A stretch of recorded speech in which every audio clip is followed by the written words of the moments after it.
हमने आपके पार्टी की गीत गाने के लिए नहीं भेजा था, मोदी चालीसा पढ़ने के लिए नहीं भेजा था। हमने आपको सदन में इसलिए भेजा कि आप किसान की आवाज उठाएंगे, आप मजदूर की आवाज उठाएंगे, आप दलित की आवाज उठाएंगे। लेकिन आप तो 24 घंटे मोदी चालीसा पढ़ने में रहते हो, 24 घंटे पार्टी के गीत गाने में रहते हो। तो अब जो बजट आया, आप बता दें कि राजस्थान को उस बजट के अंदर क्या मिला जिसकी आप 24 घंटे मोदी चालीसा पढ़ते हो। उस मोदी जी ने राजस्थान के लिए क्या किया है, राजस्थान को क्या दिया है। मैं तो इतना ही कहूंगा, वीर परवशी अब तो पिघलनी चाहिए, आग मेरे सीने में नहीं तुम्हारे सीने में सही हो गई आग जलनी चाहिए। सिर्फ हंगामा खड़ा करना मेरा मकसद नहीं, अब तो ये सूरत बदलनी चाहिए, अब तो ये सूरत बदलनी चाहिए। बहुत गर्व से कह रही है कि आज हम पूरे देश के 80 करोड़ भारतीयों को निःशुल्क गेहूं दे रहे हैं। लेकिन शायद ये वो भूल गए कि आप दे नहीं रहे, आपकी मजबूरी है देने की, क्योंकि यूपीए सरकार ने राष्ट्रीय खाद्य सुरक्षा का अधिनियम नियम लेकर आए थे। उसके तहत आपको गरीब परिवारों को ये निःशुल्क गेहूं देना आपकी मजबूरी बन चुकी है। चाहे वो शिक्षा का अधिकार हो, चाहे वो रोजगार का अधिकार हो, चाहे वो सूचना का अधिकार हो, ये तमाम व्यवस्था देश के अंदर यूपीए सरकार ने दी, जिससे कि पंक्ति के अंतिम छोर पे दलित किसान मजदूर जो बैठा है उसका भला हो सके। और आज ये जो मगरमच्छी आंसू बहाने वाली सरकार ने क्या दिया, जीएसटी लगाने का काम किया, नोटबंदी लाने का काम किया। ये सब्जेक्ट का है माननीय सभापति, ये सब्जेक्ट का है। आपने टाइम दिया है, मैं आप उस हिसाब से बोलूंगा। इस सरकार ने काले कानून लाने का काम किया है, इस सरकार ने किसानों को कुचलने का काम किया है, इस सरकार ने बड़े बड़े उद्योगपतियों को पनपाने का काम इस बात के अंदर किया है। आज हम खाद्य सुरक्षा की बात करें, डबल इंजन सरकार की बात कर रहे हैं। पिछले 10 वर्षों से केप लगा रखी है, खाद्य सुरक्षा से जुड़ा परिवार का उसमें नाम नहीं जुड़ रहा है। आज सभी माननीय सदस्यों ने एक बात कही कि उसमें जुड़ना चाहिए। उसके साथ कोई नई विवाहिता महिला आती है या बच्चे का जन्म होता है, उन परिवारों का सदस्य का भी नाम भी इस खाद्य सुरक्षा में नहीं जोड़ा जा रहा। एक गरीब को राहत देने के लिए मुख्यमंत्री अशोक गहलोत ने गरीब का चूल्हा जलाने के लिए मुख्यमंत्री अन्नपूर्णा फूड पैकेट योजना लेकर आए थे। आज इस भारतीय जनता पार्टी के माननीय सदस्यों को उस गरीब का जो चूल्हा जल रहा था वही उनको रेवड़ी नजर आ रही है, और उस योजना को बंद करने का काम इस भारतीय जनता पार्टी ने किया है। मैं माननीय सभापति महोदय, आज पूरे प्रदेश के अंदर राशन डीलरों की भी मांग है, वो भी माननीय मंत्री महोदय से कहना चाहूंगा कि जिस तरह से उन्होंने कोरोना काल में चाहे मुख्यमंत्री अन्नपूर्णा फूड पैकेट योजना वितरण करने की बात हो, चाहे वो आंगनबाड़ी केंद्रों में सामग्री वितरण करने की बात हो, चाहे वो प्रवासी योजना के तहत गेहूं वितरण करने की बात हो या अन्य गेहूं डिलीवरी करने की बात हो, उनका आज भी कमीशन बकाया है। यह सरकार उनका कमीशन नहीं दे रही, तो समय रहते उनका कमीशन देना चाहिए और उन राशन डीलरों का कमीशन बढ़ाने का काम भी ये सरकार करे। आज हम बातें तो बहुत बड़ी बड़ी कर रहे हैं कि मिलावट के लिए हम बहुत गंभीर है, लेकिन मिलावट के खिलाफ सरकारें गंभीर नहीं है। आज कार्रवाई तो होती है, लेकिन वो छोटे कस्बे व गांव के अंदर बैठे छोटे व्यापारी उस ग्रामीणों पे होती है। बड़े मगरमच्छ हमें नजर नहीं आते। आज पशुधन घट रहा है,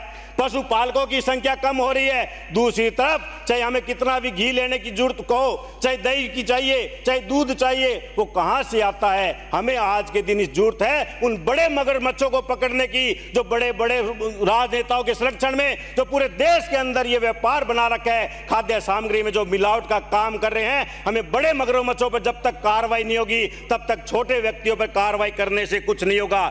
आज माननीय सदस्य बहुत बोल रहे थे, कोई तो कह रहा था मैं किसान का बेटा हूं, कोई कह रहा था मैं खुद किसान हूं, मैं किसान के रूप में इस विधानसभा में आया हूं। बहुत अच्छी बात है, लेकिन जब बात आती है किसान के सम्मान की, जब बात आती है किसान के स्वाभिमान की, जब बात आती है किसान के दुख दर्द दूर करने की, जब बात आती है किसान के आंसू पहुंचने की, तब वही माननीय सदस्य के मुंह पर ताला लग जाता है। कोई भी किसान के समर्थन में बात नहीं करता, कोई भी किसान के समर्थन में आवाज नहीं उठाता। 700 किसानों ने शहादत देने का काम किया, लेकिन भारतीय जनता पार्टी का कोई भी विधायक, कोई भी सांसद उन किसानों के समर्थन में नहीं आया। मात्र मगरमच्छी आंसू बहाने से कुछ नहीं होगा, किसानों के लिए धरातल पर करना होगा, किसानों के लिए आपको आवाज उठानी होगी। जब हम 5 वर्ष तक सत्ता पक्ष में थे, आप जब विपक्ष में थे, रोजाना आप बोलते थे कि आपने किसानों के लिए क्या किया। आपके नेता ने 10 दिन की गिनती चालू करके गई थी, लेकिन हमारे कांग्रेस के शासनकाल में सहकारिता बैंकों के 15,000 करोड़ पे उस किसानों का कर्ज माफ करने का काम किया।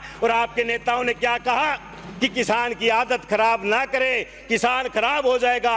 लेकिन किसान वो व्यक्ति है जो देश का पेट भरता है, चाहे वो उसकी जान क्यों ना चली जाए, दिया लिया हुआ कर्ज वो वापस चुकाने का काम ये किसान करता है। बार बार मुख्यमंत्री अशोक गहलोत ने विपक्ष के साथियों को कहा था, सांसदों को कहा था, मैं आपके साथ दिल्ली चलने के लिए तैयार हूं। सेटलमेंट समझौता के तहत आप राष्ट्रीय बैंकों का लेकर आइए, हम हमारे उसी किसान के हिस्से की राशि राजस्थान सरकार भरेगी। लेकिन जो पूंजीपतियों को पनपन पाने वाली है सरकार, किसान के दुख दर्द को समझ नहीं सकती। आज तक आपने कर्ज माफी की बात नहीं की। 8 महीने आपको सरकार में आए हुए हो गए, हमने तो 10 दिन में कर्ज माफ किया था। आप बताइए कितने किसानों का कर्ज माफ करेंगे? क्योंकि आपके मुख से किसान दलित की आवाज मगरमच्छी आंसू की तरह है, आप बात करना नहीं चाहते। आज पूरे प्रदेश के अंदर किसान संकट में है, उसको बिजली नहीं मिल रही, लेकिन सत्ता पक्ष का एक भी विधायक किसानों के समर्थन में इस सदन में ये नहीं बोला कि हमें समय पे बिजली देनी चाहिए जिससे कि वो फसल पर पका सके। आप भी जब अपने क्षेत्र में जाओगे तो आपको भी किसान पूछेगा, मजदूर पूछेगा, दलित पूछेगा कि हमने आपके पार्टी की गीत गाने के लिए नहीं भेजा था, मोदी चालीसा पढ़ने के लिए नहीं भेजा था, हमने आपको सदन में इसलिए भेजा कि आप किसान की आवाज उठाएंगे, आप मजदूर की आवाज उठाएंगे, आप दलित की आवाज उठाएंगे। लेकिन आप तो 24 घंटे मोदी चालीसा पढ़ने में रहते हो, 24 घंटे पार्टी के गीत गाने में रहते हो। तो अब जो बजट आया, आप बता दें कि राजस्थान को उस बजट के अंदर क्या मिला जिसके आप 24 घंटे मोदी चालीसा पढ़ते हो। उस मोदी जी ने राजस्थान के लिए क्या किया है, राजस्थान को क्या दिया है?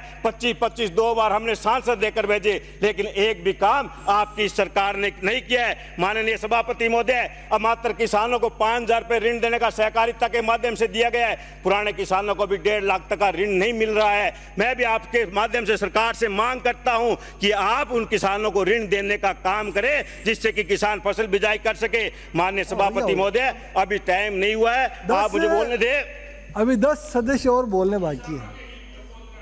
किसानों की बात शायद सदन को पसंद नहीं, इसलिए मेरा समय काटने में टाइम पूरा नहीं हुआ है। माननीय सभापति महोदय, मैं माननीय सहकारिता मंत्री कहना चाहूंगा कि किसानों, हमारी जो सहकारी समिति है, जो वंचित गोदाम है, उस गोदाम को भी बनाने का काम करें। और कल जो हमारे जोगाराम जी ने कहा था कि पूर्ववर्ती सरकार के द्वारा एक भी मर्द गाय को पैसा नहीं दिया गया था, मैं कहना चाहता हूं मानगढ़ जिले के अंदर 7 करोड़ 36 लाख रुपए लंपी रोग से जो मर्द गाय थी उसको क्लेम मानगढ़ पूर्ववर्ती सरकार ने दिया था। मैं तो इतना ही कहूंगा, पीर परवशी अब तो पिघलनी चाहिए, आग मेरे सीने में नहीं तुम्हारे सीने में सही हो, कहीं आग जलनी चाहिए, सिर्फ हंगामा खड़ा करना मेरा मकसद नहीं। अब तो ये सूरत बदलनी चाहिए, अब तो ये सूरत बदलनी चाहिए। धन्यवाद।